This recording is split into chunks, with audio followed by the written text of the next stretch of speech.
We are going to be taking a look at a recent news story out of Nigeria.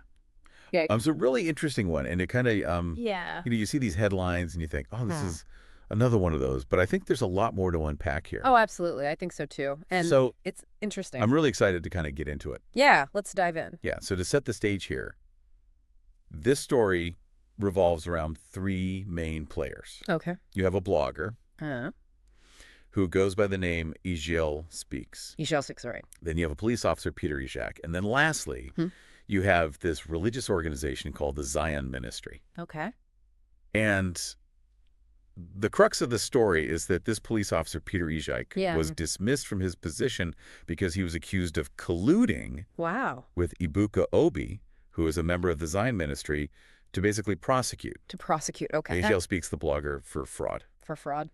Interesting. Yeah, and what's immediately Yeah. striking to me is just this, like, It's an interesting mix of. yeah, like this intersection of these different, Right. Like you have the individual fact- and you have these larger institutions, and like, what's the interplay there? Right. And what I find so interesting is that the source material we have Yeah. doesn't actually go into specifics Oh, really? of what this fraud is. Oh, wow. Like it doesn't say what Igel Speaks That's is what I left with, accused of doing. like a gap. Yeah. Yeah. And it just makes you think like, Yeah, what are they not telling us? right, like what's the motivation here? Exactly. Yeah. And why is this blogger being targeted?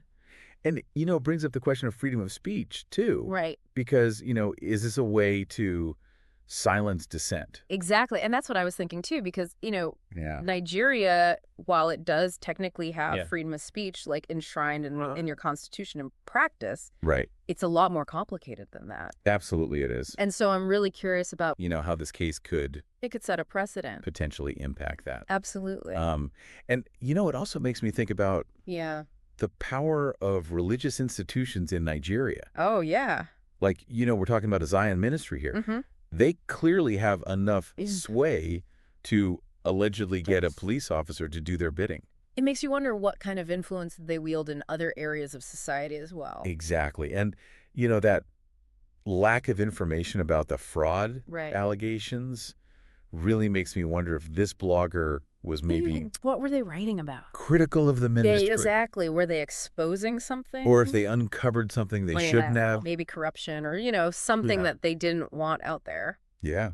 Because it's like, why else would they go through all this trouble? Yeah, it's a very specific and targeted kind of action. Right. And it just seems like Yeah, very deliberate. very extreme reaction. Yeah, I mean, to go as far as to, like, get a police officer dismissed, Yeah. it's not a small thing. No, it's not. It's a huge deal. And, for the listener out there, I think it's really important to recognize that, this isn't just a story about Nigeria. It's about power. Yeah. Yeah. Like this kind of thing could happen anywhere. Exactly. And the abuse of power. Especially- Which in silencing dissent. Yeah, with the increasing power of, Right.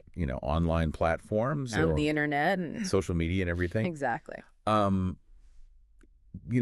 What do you think is the biggest takeaway from all of this? I think for me, it's the importance of critical thinking. Yes. Especially these days with the internet and the constant flow of information, Mm-hmm. you really have to take a step back and, question everything. Absolutely. Like, what are the motivations behind this story? yeah. What are they not telling us? What information is missing? Yeah. What are the other sides of the story? Exactly. Because, we only have this one limited source Right. to go off of. And even that source is like omitting a big chunk of information. Exactly. Yeah. So, Yeah. don't just take everything at face value. Question everything. Yeah, be critical. Think for yourself. Absolutely. And try to see the bigger picture. Yeah. That's so important. And, on that note, Hmm. I think it's also really important for the listener to consider Yeah.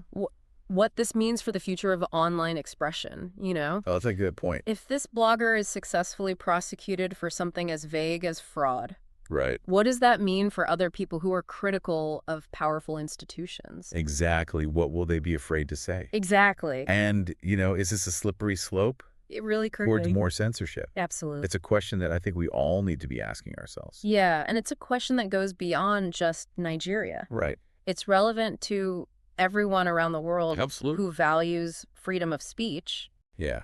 So it's definitely something to think about. It is food for thought, for sure. Well, on that note, thank you so much for joining us for another deep dive. Yeah, it's been a pleasure as always. We'll see you next time. See you later.